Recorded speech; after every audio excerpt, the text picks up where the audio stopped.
All women are different, but they are all women. This video is androcentric from a men's point of view and is presented as opinion, commentary, and debate.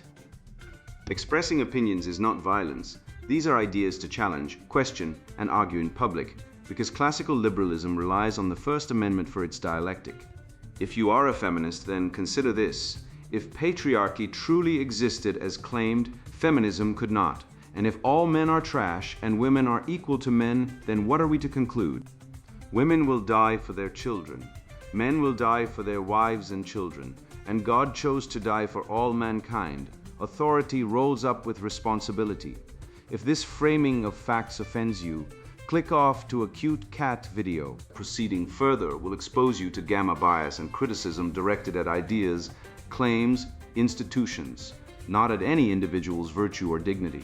Our method follows the 7 liberal arts, the trivium, grammar, logic, rhetoric, and the quadrivium, arithmetic, geometry, music, and astronomy. And the transcendentals, the good, true, and beautiful. If this framework is not for you, feel free to exit now. It's no disgrace. Women are wonderful. God bless America. Men are great. Feminismus delendus est.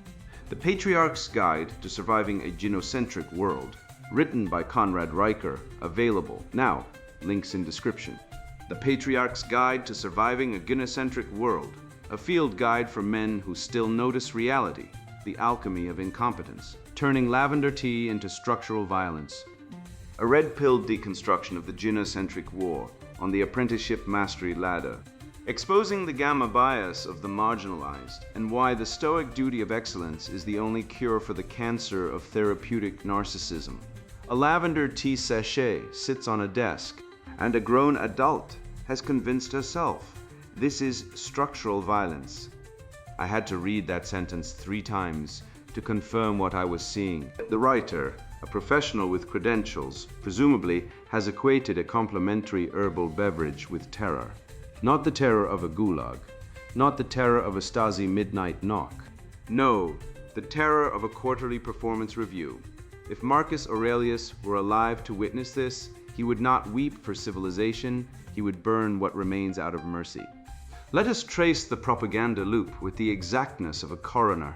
The writer deploys semantic inflation to transmute feedback into surveillance, metrics into violence, civility into weaponized oppression. Why? Because the feminine imperative cannot survive contact with objective measurement. The moment you introduce a standard, a yardstick independent of feeling, the entire house of cards collapses. And so the language must be inflated. The meanings must be distorted until discomfort becomes harm, and harm becomes an emergency requiring immediate systemic dismantling. This is not analysis. This is alchemy, the transmutation of personal inadequacy into political virtue. Consider the bathroom confession, the woman whispering about her anxiety from constant evaluation. This is gamma bias in its purest form. Her internal emotional state is amplified into a crisis of civilization, while the actual function of the organization, producing value, serving customers, maintaining the infrastructure that pays her salary, is erased entirely from moral consideration. The Greeks had a word for the proper relationship between citizen and polis, duty. A different framework is presented, therapy. The organization exists not to accomplish work, but to validate feelings.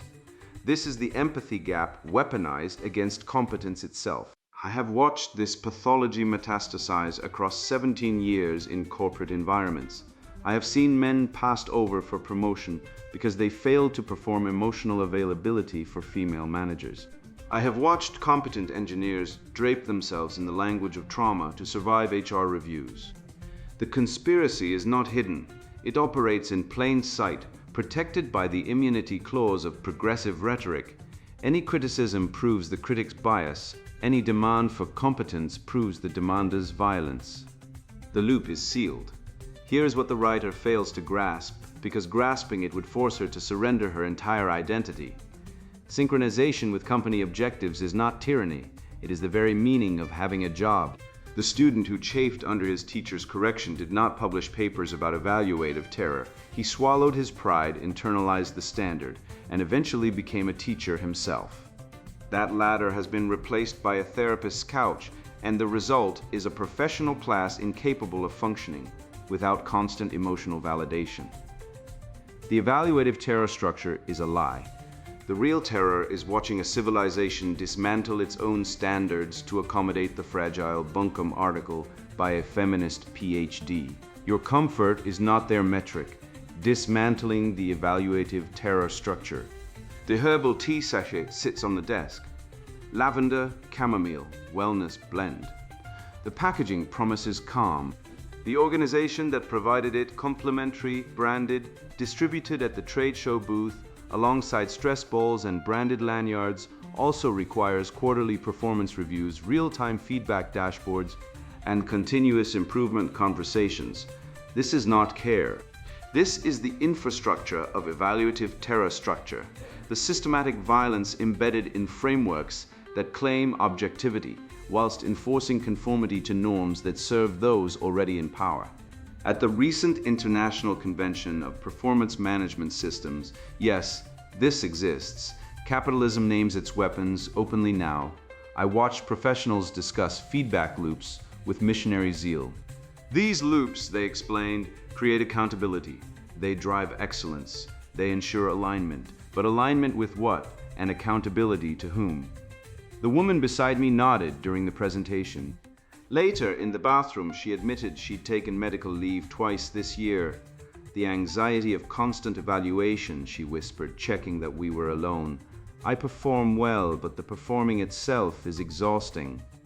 Her suffering is not incidental to these systems. It is structural. It is predicted, and for certain bodies, certain identities, it is the intended outcome when misalignment masquerades as underperformance. Consider, a team member fails to meet metrics designed without their input, calibrated to norms that reflect dominant culture communication styles, work patterns, and value hierarchies. The system labels this underperformance. But what if it's misalignment? What if the metrics themselves are violence? I've studied organizations across 17 sectors. In every case, accountability flows upward from those with least power to those with most. The feedback loop, properly understood, is a surveillance mechanism. Those who design it are never subject to it in the same way. Those who are subject to it had no hand in designing it. This is not accident. This is architecture. A black colleague in academia, brilliant, published, respected by students, received a collegiality complaint. The specifics, her tone in meetings, her unwillingness to perform gratitude for resources that were baseline entitlements, her refusal to smile through microaggressions. The institution convened a committee.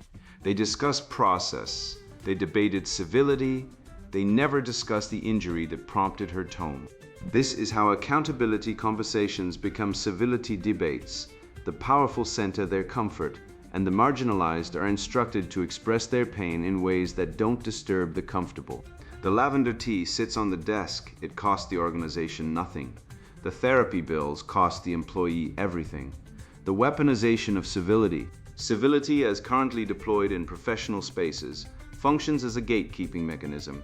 It is not neutral. It is not mere politeness. It is a demand that critique be packaged in forms acceptable to those being critiqued. Consider the asymmetry. A manager may deliver constructive feedback that leaves a report in tears, and this is professionalism. That same report expressing the emotional impact of that feedback is making it personal or unable to receive input. The rules of engagement are rigged. At the trade show, I collected business cards from vendors selling employee experience platforms. Each promised to capture sentiment and measure engagement. None questioned whether measurement itself might be the problem. None considered that constant evaluation, the knowledge that one's every feeling might be data mined for organizational optimization, creates the very disengagement they claim to solve. The feedback loop is not broken. It is functioning exactly as designed. It produces compliant workers who internalize external metrics as personal failure rather than structural violence. What accountability could mean? I am not opposed to accountability. I am opposed to accountability that flows only one direction. I am opposed to frameworks that treat the anxiety of constant evaluation as individual pathology rather than political injury. Real accountability would mean those who design metrics are themselves measured against those metrics' civility standards, apply with equal force to those with power feedback travels up as freely as it travels down, emotional labor is recognized. Compensated and distributed equitably, the comfort of dominant groups is no longer the invisible baseline against which all communication is judged. The herbal tea sachet is gesture, not solution. The trade show is temple to the mythology of meritocracy. The feedback loop is a noose dressed in ribbon. But the anxiety is real. The misalignment is real. The deflection into civility debates is strategic. Your discomfort with this analysis is not proof it's wrong. It's proof it's necessary. Your comfort is not their metric, and it never should have been. The alchemy of victimhood, mapping the propaganda loop of evaluative terror. We are what we repeatedly do. Excellence, then, is not an act, but a habit. Aristotle's ancient wisdom crashes headlong into the modern HR department, and in the collision we find the absurdity of the article's premise that evaluative terror is some novel form of systemic violence. The writer stares at a performance review, a tool as old as the guild masters of the Renaissance, checking an apprentice's chisel work, and sees a weapon of mass destruction. This constitutes semantic inflation at its most grotesque. The word violence stems from the Latin violare, to violate, to treat with irreverence or dishonor. To apply this sacred term to a spreadsheet tracking quarterly sales figures is not just a lie, it is a categorical error that insults the intelligence of any rational man. By inflating the meaning of violence to include the mild anxiety of a quarterly check-in, the writer strips the word of its power to describe actual physical aggression, the kind men face in factories, battlefields, and police shifts where misalignment doesn't mean a bad performance review, but a trip to the morgue. This demonstrates gamma bias in motion. The female experience of emotional discomfort is amplified into a cosmic crisis, while the male reality of brute consequence is minimized into non-existence. Examine the bathroom confession, the article's focal point of standpoint epistemology, wherein a woman whispers that the performing itself is exhausting.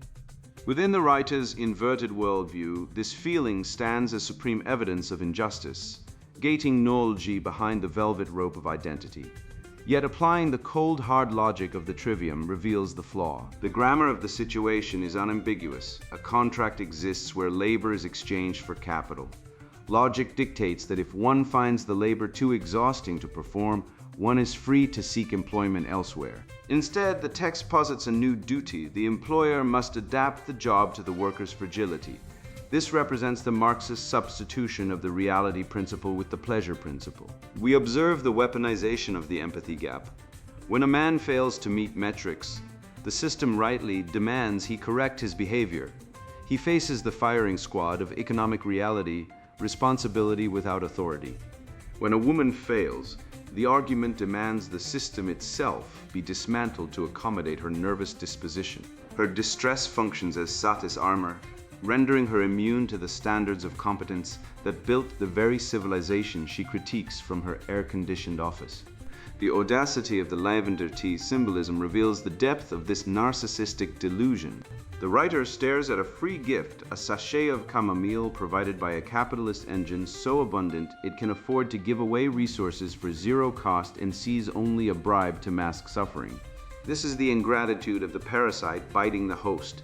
In the tradition of subsidiarity and civil society associations, a job is a reciprocal relationship, not a parent-child dependency. Yet, the essayist argues that the employer has failed in a moral duty to provide care with a capital C, conflating a business transaction with a therapeutic relationship. This is the feminine primary drive gone haywire, the demand for absolute safety and maternal coddling in the agora. The structural violence she decries is nothing more than the friction of reality against an ego inflated by decades of participation trophy culture. She claims comfort is not their metric, ignoring that, for the vast history of our species, survival was the only metric, and comfort was a luxury bought with the blood and sweat of men who didn't have the time to complain about the flavor of their free tea. Ultimately, we must dissect the weaponization of civility with the scalpel of natural law. The writer argues that standards of behavior, collegiality, and tone are rigged traps designed to silence the marginalized. This represents the self-sealing ideology of the left. If you are fired for incompetence, it is oppression. If you are fired for being rude and insubordinate, it is tone policing. The sanction against the employer is absolute, while the employee claims immunity for any behavior, no matter how disruptive, provided it is framed as resistance. However, civility is not oppression. It is the lubricant of the mixed constitution that allows high-trust societies to function. Without the etiquette of disagreement, the rules of engagement that allowed the Roman Senate to debate, we are left with the law of the jungle. The text essentially maintains that a black academic should be free to express pain through aggression without consequence, stripping her of the agency to control her own mind. This is the soft bigotry of low expectations masquerading as social justice. It is a conspiracy of lies that turns adults into toddlers, demanding the world reshape itself around their feelings and calling it liberation. This semantic sleight of hand does more than confuse the language. It inverts the moral order, portraying the ladder of competence as a torture device designed by a sadistic architect. By recasting the friction of improvement as harm, the left grants the fragile a veto power over the excellent, enforcing a tyranny of feelings where the logos of the balance sheet is subordinate to the pathos of the anxious employee. It is a direct assault on the stoic virtue that built the West, demanding that the fire of refinement be extinguished, lest it singe the self-esteem of the mediocre. We see the culmination of this idiocy when standard corporate oversight is reframed not as management but as biblical tribulation. The death of mastery, how the feminine imperative replaces merit with narcissism. Suffering produces endurance, and endurance produces character, and character produces hope. St. Paul wrote this in his epistle to the Romans, presumably before the International Convention of Performance Management Systems demanded he fill out a 360-degree feedback form on his road to Damascus experience.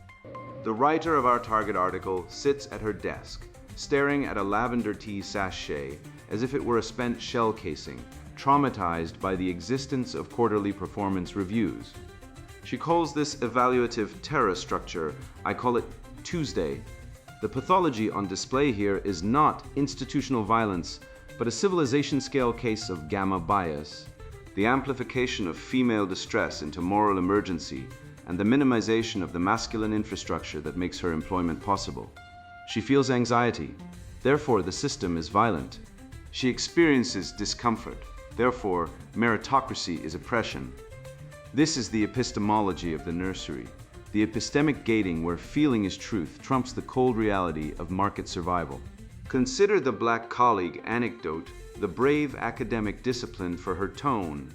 The article presents her as a victim of structural violence, her brilliance the only metric that should matter. But what is actually being described? A woman who refused the basic social contract of professional civility. Gamma bias operates here with surgical precision. Her distress at being corrected is amplified into political injury. The institution's legitimate interest in collegial discourse is minimized into microaggression. This is the responsibility without authority trap inverted. She demands the say-esses of the brilliant intellectual without the duty of temperance. The medieval guild masters understood what modern HR departments have forgotten. The apprenticeship mastery ladder requires not merely technical competence, but the cultivation of virtue. Prudence, temperance, fortitude, these are not white supremacist constructs, but the transcendentals of human excellence.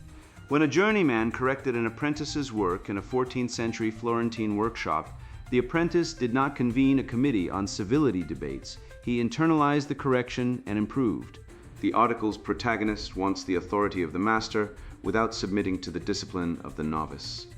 The article's core premise that responsibility travels solely downward fails when tested against elementary economic reality. Within the framework of Western capitalism, those holding authority confront the harshest measure imaginable: survival in the marketplace. The proprietor who constructs evaluation systems stakes his wealth, his income, and his standing on the venture's triumph. This represents male disposability harnessed for societal advantage. Men shoulder the burden of uncertainty to build the reliable employment systems the writer assumes will always exist. Should the company collapse, the vulnerable worker loses a paycheck. the owner loses his entire existence. This mechanism isn't oppression disguised as benevolence, but dialectics operating at their most fundamental. The clash between organizational goals and worker output generates better results. The writer resents this reality because dialectics require surrendering personal ego to objective fact. The logos remains indifferent to your lavender tea or your emotional requirements. Let us formalize the article's self-refutation through syllogism. Since the therapeutic state has apparently atrophied our capacity for basic reasoning. Premise A. The article claims accountability flows only one direction: power, powerless. Premise B.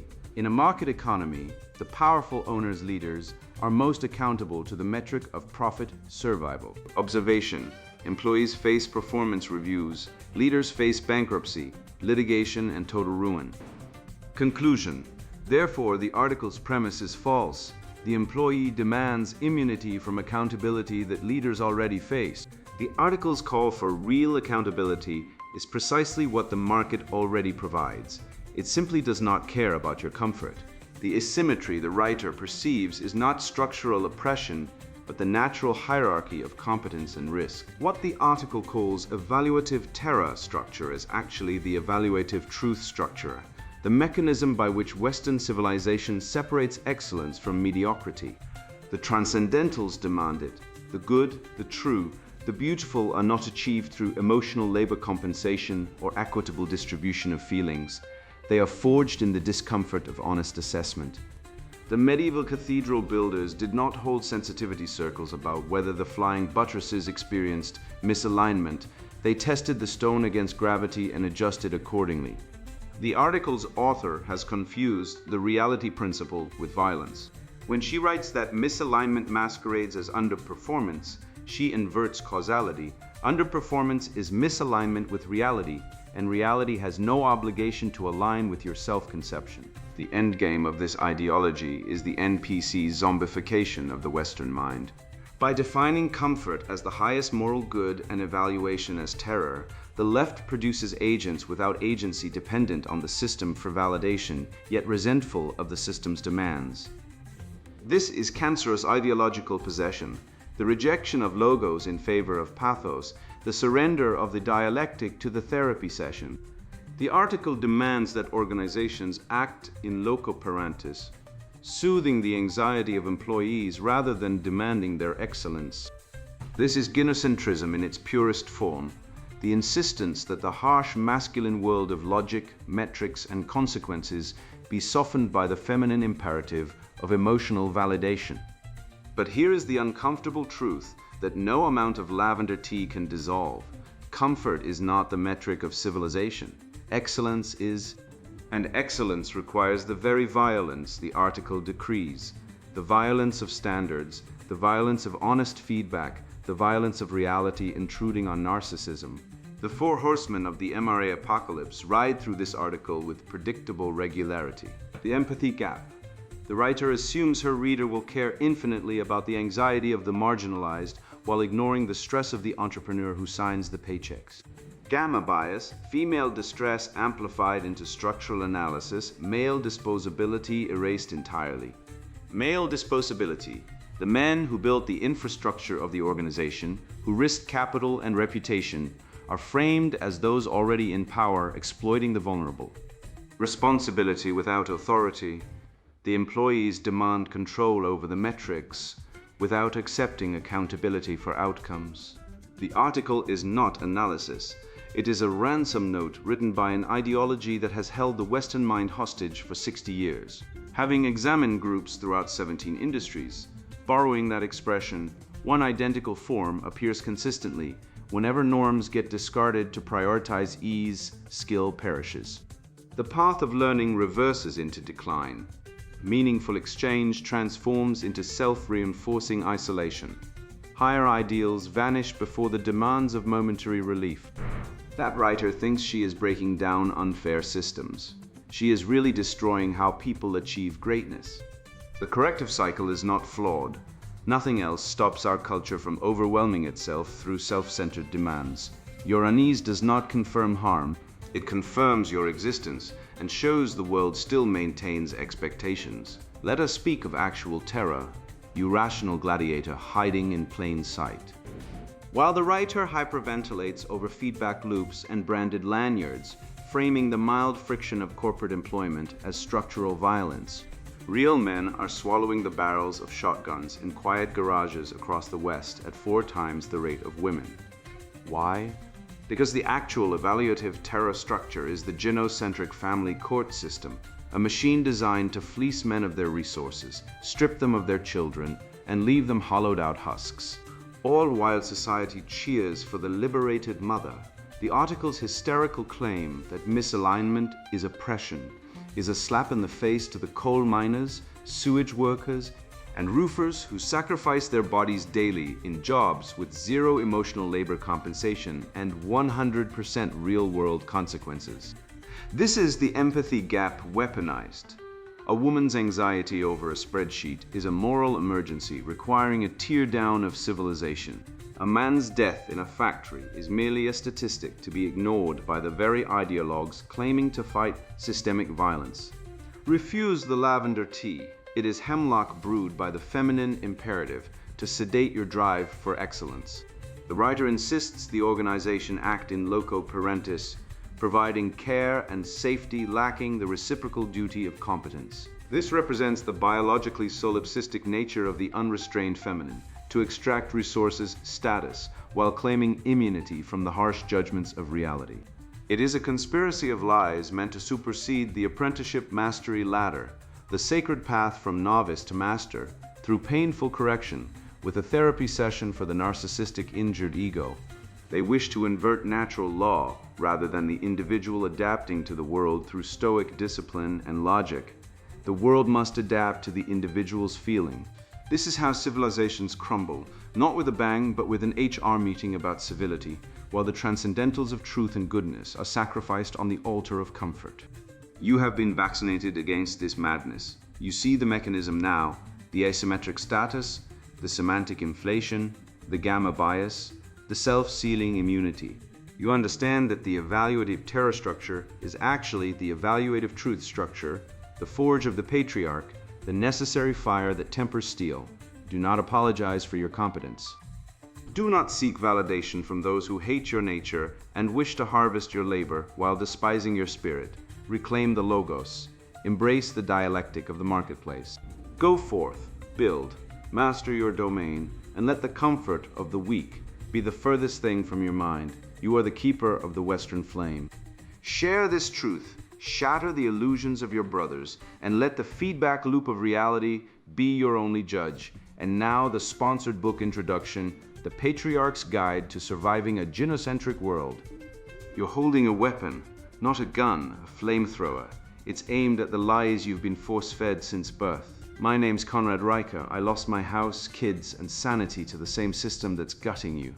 After my ex-wife leveraged a false abuse claim to seize everything I'd built, I spent nights in a motel eating gas station burritos, wondering why a hard-working man becomes roadkill in a fair society.